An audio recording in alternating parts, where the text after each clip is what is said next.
From Fox 55 Sports, this is The Locker Room.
With that, we say good evening to you. Welcome inside the locker room alongside my partner, Peter Hood. My name is Justin Prince. Pete, Happy New Year. Happy New Year to you, man. It's been a while, buddy. It's been too long. Yeah, our first locker room of 2021, feeling refreshed, feeling recharged after a couple weeks off, and we're back tonight with a full slate of high school basketball games, 12 of them to be exact. But Prince, we begin with the ladies, and we begin in the loaded NECC. Yeah, one of the deepest conferences in the state put its talent on full display tonight. 4 teams ranked inside the top 20 in Class 3A, all 4 in action against one another this evening. And we're going to begin for you at Paul Bateman Gymnasium. Central Noble 10-2 on the season, ranked 12th in Class 3A, traveling to take on number 5 Garrett.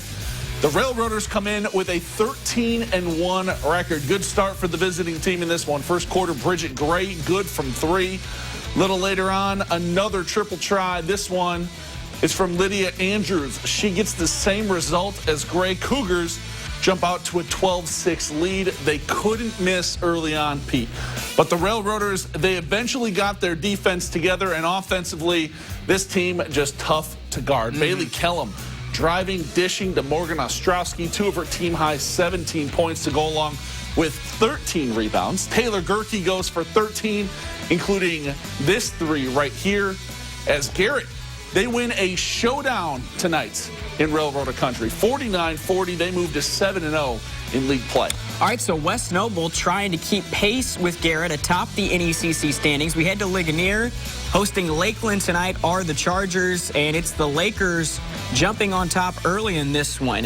Faith Real splashes home the tray ball, and Lakeland takes an early 2-point lead. Later in the first, Avila Rassler tickles the twine from deep. Lakeland takes a 16-6 lead after the first quarter, but West Noble able to overcome that slow start.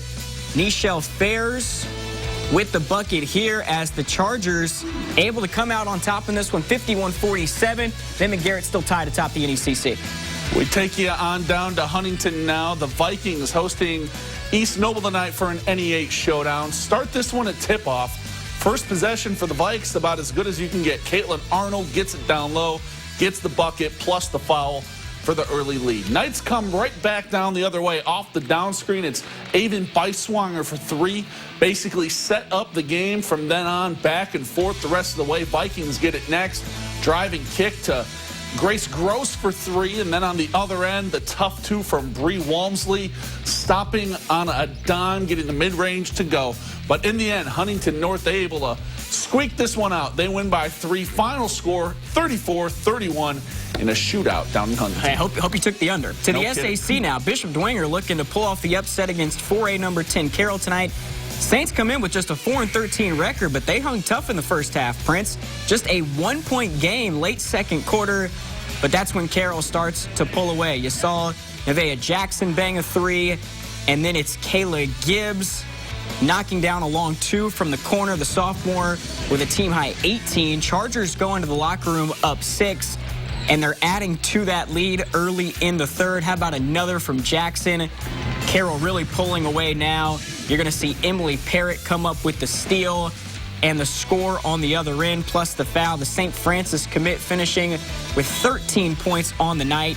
Carroll outscores Dwenger by 23 in the second half on their way to a 74-45 win. Think they're happy to be out of quarantine? I would say so. Over to the cage we go now. Concordia Lutheran, they're hosting Bishop Lewis for an SAC showdown. Cadets got going early on in this one. Shantice Craig playing a little bully ball on the way to 2 of her 11.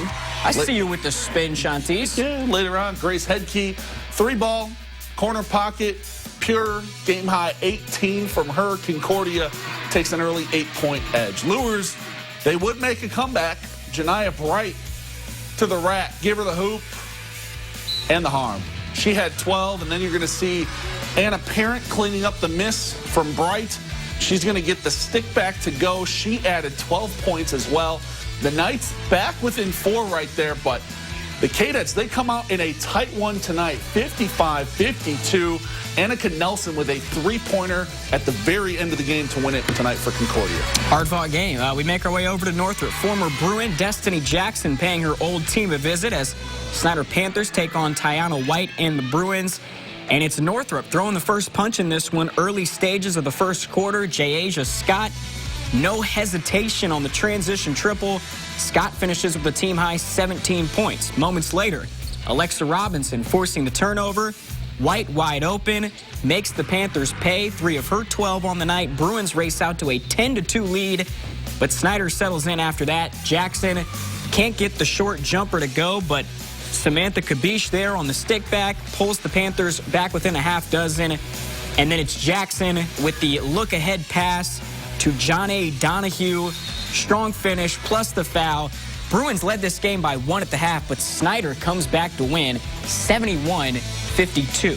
Quite a big turnaround in the second half there. Final girl stop comes at By-Hay Arena. Northside hosting Wayne tonight. Legends jumping out early in this one off the inbound. Zara Nokor gets the bucket to go off glass. Later on in the first, Olivia Jones, you're going to see her splash home the triple from up top. Northside takes a 6-point lead, but that lead would be short-lived. Anaya Hill, she led all scorers with 22 points. Here she is with the assist to Shabrea O'Quinn, and then you're going to see Hill again, this time with the dime to Sydney Gorman for 3 of her 10. Generals go back on top. They go on to win this one tonight, 60-44. You can make it 4 straight dubs for Wayne. Pete? Nice. On the boys' side, Homestead, one of the best teams in the area, one of the best teams in the state. You see the scoreboard against Southside. Obviously, no slowing up for Homestead tonight. Third quarter off the block, other end. Andrew Leeper, good offense, and Homestead rolling in this one. Southside, though, trying to stay with it. The steal here by Ashton Johnson takes it coast to coast. Pull up Jimmy, pure, but the Spartans, a little bit too much for the Archers in this one. They're a little too much for a lot of teams. Fletcher Lawyer, the Purdue commit, doing what he does. 30 on the night for Fletcher. Just another night at the office. And then, by the way, Luke Goody, this kid's pretty good too. So Fletcher's going to Purdue. Luke's going to Illinois. They're going to play against each other in college, but right now they're on the same team, and that's pretty scary because you see the final here. 92-43, Homestead rolls. Yeah, Luke had 26, I think, tonight. So not bad. Not bad at all. Not bad. Back at By-Hay Arena, sideline pass to watch Tay Johnson and the Legends take on Wayne. This one back and forth all first half. Legends down 4. Brayshawn Bassett hits Jordan Green inside for the bucket, plus another. Northside back within a point. Later on, tie game now. Generals on the break, pass ahead to Cam Tolles. He finishes the layup to put Wayne back on top. And then, once again, tie game. Late in the second, Javon Lewis, sweet lefty stroke, puts the Generals back on top once again, but Northside answers. I wish I was left-handed. Seems more fun. Life seems more fun that way. It seems awkward to me. No. Rayshawn Bassett follows his own miss, gets the layup. He had 20 points. Legends come out on top by 10, 75-65. Imagine how cool James Harden feels when he rolls out of bed in the morning. Left-handed with that beard. I can't do it. That's- I got a beard, but not a good one. That's a way to live life right there. Back to Mark Scheff Gymnasium. Northrop still looking for its first win of the year. Snyder, meanwhile, trying to keep pace with Homestead and Carroll atop the SAC. And plays like this will help. Aiden Lambert, cleared for takeoff. I see you, 14. Top play nominee. Absolutely. Credit Jade Moore with the assist. Snyder up 6, but Bruins battling back in the third. Keani Bates Jr. drives, dishes to James Mallory. Mallory finishes with 8 points on the night. Later in the third, off the inbound, another assist for Bates, this one to Kamani Smith. Smith finishes with 13. That bucket ties the game at 39 apiece, but Carson Jenkins and company able to retake the lead right here, and they would hold on to it. Snyder moves to 3-0 in conference play with a 59-55 win. We head on up to Turtletown now. 2A number 17, Churubusco hosting Fremont tonight. Visiting Eagles looking good early off the Jackson Paul miss. Cameron Colclaser gets behind Busco's D on the break. Say that name 3 times fast. Yeah, no thanks. He gets the bucket to go. Fremont up 4 right there, but it was all Busco from there. Landon Jordan follows the Luke McClure miss for the buckets. And then you're going to see later on Jackson Paul. Those two going to be teammates down at Huntington. Definitely getting a good pair down there in the bucket. He gets the bucket to drop baseline. Busco, they're going to cruise past Fremont tonight. 92-59 the final. Busco, one of the best teams in the NECC. So too is Central Noble. John Bodie and his team ranked 9th in Class 2A, taking on Garrett tonight, and they had no issues in this one. Cougs up big when we pick it up third corner. Connor Asijan just doing whatever he wants out there, Prince. He's only a junior. That's crazy. Already has the all-time leading scoring record in Central Noble history. And he still has a year he's to got go. like probably 30 games left. Yeah. Railroaders trying to get something going. That was Jason Bailey with the 3. But Asijan, just too much. Somehow able to get this shot to go off glass. I don't even know how he got it off. 2 of his game-high 29 points on the night. He also had 5 assists. You're going to see one of them right here to Connor Lemon for a triple. Cougs crushed the Railroaders tonight, 69-24, your final. And we head on back over to Mark Scheff Gymnasium for our play of the nights. Jade Moore up top. Aiden Lambert throws it down. That is what you call beautiful basketball, Peter. Yeah, that's how you draw it up. Looking like me and you out on the intramural basketball courts over at Parkview. Yeah, when I was there during the game, Coach Roush wasn't particularly pleased with his team, but had to be pleased with this play, and they get the win tonight. 3-0 in conference play, so they're 3-0. Homestead's 3-0, and then Carroll, obviously, right now, not in action tonight. Weren't able to play their game due to COVID issues. So, yeah, that's where we stand. We got 2 teams tied at the top. Carroll's still undefeated, obviously still very much in the mix. But Homestead looks like the team to beat. I would say. When you got 2 D1 guys, I would say so as well. By the way, Tuesday night, Homestead Blackhawk at game. Homestead. Going to be one of the best games in the state all year long. Looking forward to that one.